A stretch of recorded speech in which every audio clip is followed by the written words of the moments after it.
Last October, students led two protests demanding the implementation of a zero-tolerance policy regarding sexual assault at the University of Southern Mississippi.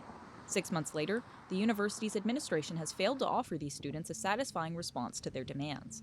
The university is working to create a position for mental health outreach on campus, but for students like Morgan Myers, a sexual assault survivor, this solution overshadows the broader issue. I shouldn't be sitting in a class with a known rapist. And yet, Myers has found herself in this exact situation while attending USM. In the fall 2021 semester, the university allowed a student previously found responsible for conduct constituting sexual assault in a formal grievance process through Title IX to re-enroll on campus after a temporary 2-year suspension. The university's decision to allow the student back on campus sparked last semester's protests. A subsequent Change.org petition demanding the implementation of a zero-tolerance policy at USM garnered over 3,000 signatures, more than 20% of the student population. An academic study used by the USM Sexual Assault Prevention Ambassadors, or SAPA, found that about 2/3 of college rapists are repeat offenders. Moreover, these repeat offenders account for nearly 90% of campus rapes. USM's annual Security and Fire Safety Report lists 6 reported instances of rape on campus from 2018 through 2020. But when around 80% of female students and 70% of non-female students choose not to report their assault to law enforcement, these numbers are likely much higher. With this in mind, Myers' approach to punishing sexual offenders is simple. You should not be on campus and you should never be allowed to be back on campus. And that's the end of it. That's what zero tolerance is to me. SAPA President Bella Bricado proposed a zero-tolerance policy to USM's administration after October's protests. Under this policy, any student, faculty, or staff found responsible for sexual assault in a formal grievance process through Title IX would be dismissed from in-person classes and activities on the university's campuses and facilities. These students would still be able to take courses virtually through the university, however, giving them the opportunity to finish their degrees. Bricado feels the solution for decreasing sexual misconduct is clear, but administration's hesitancy to adopt the policy isn't. If you can diminish campus sexual assaults by 90% just by eliminating a person we know has already committed a crime, then why not? Bricado says a common misconception among students is that USM already has a zero-tolerance policy. They say students are often surprised to learn that offenders are allowed to re-enroll at the university after their suspension period is over. It's not this progressive thing that's being asked of by students. It's fairly simple.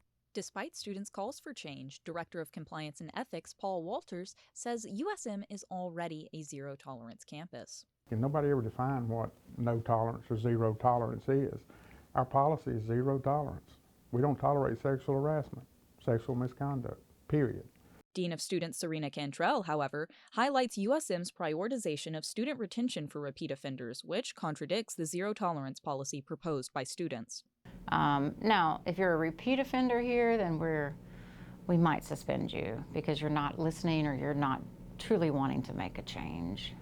Cantrell emphasizes the importance of offering offenders resources to protect their futures and academic careers, which could be at the sacrifice of survivors' comfort on campus. Here, we want to educate students on their behavior and how can we help you change that before you go to jail or before you ruin your career.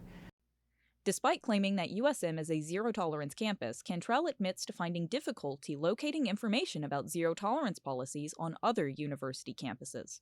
Are there other institutions that have a no-tolerance policy? Are they out there? How do they word theirs? What does that look like? I think somebody has to do the research. During meetings with administrative officials in response to October's protests, however, Bricado presented numerous examples of zero-tolerance policies from other universities to administration. These documents showed guidelines for dismissing and expelling students found responsible for sexual misconduct on university campuses. Bricado was instructed to file a policy proposal through the Office of Compliance and Ethics. We're not going to do it for you, but we'll show you the tools where you can use to create the policy in our software, and then we will go from there. Undergraduate students like Myers feel unqualified to complete this process, and moreover, time commitments between school and work prevent many students from tackling the task. I work full-time. I'm a full-time student. I'm dedicated to making change, so I do what I can, but I don't have time to go and type up a whole procedure. I don't know what the laws are, and I'm not expected to. They are. Ricardo is working with a graduate student to draft a zero-tolerance policy proposal to submit through the Office of Compliance and Ethics. It's taken nearly 6 months.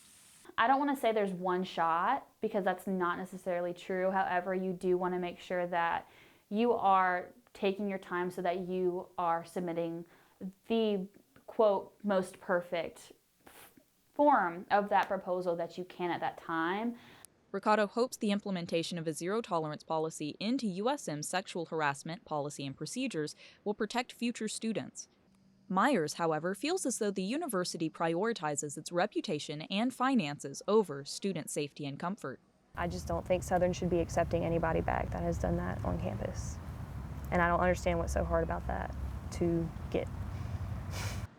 Myers also believes a deeply rooted culture of protecting sexual offenders from academic and legal consequences contributes to the university's response to students' demands for zero tolerance on campus. I understand not everybody does things wrong, but it's the culture of protecting people that do, because they're good guys, you know. I know a lot of good guys who have raped people.